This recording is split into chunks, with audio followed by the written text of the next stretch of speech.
Дыйкандар, урматтуу дыйкандар, мен азыр сиздерге ушул шалы өсүмдүгүнүн ото чөптөрүнө каршы колдонуучу гербицидтер жөнүндө маалымат берип кетейин.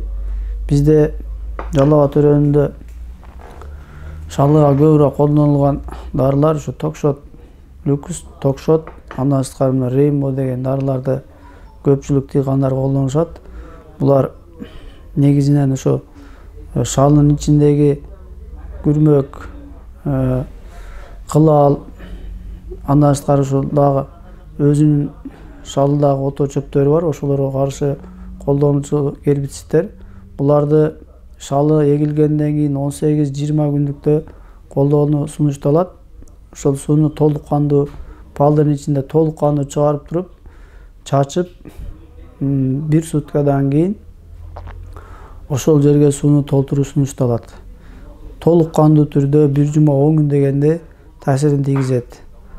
Андан сырткары дагы мисалы кылал же камыш, ушуга окшогон баягындай көп жылдык ото чөптөргө эгин жок, эгини палдын чекелеринде болсо ураган, глифосат деген дары каражаттары бар. Ошолорду колдонсоңуздар жакшы натыйжасын берет.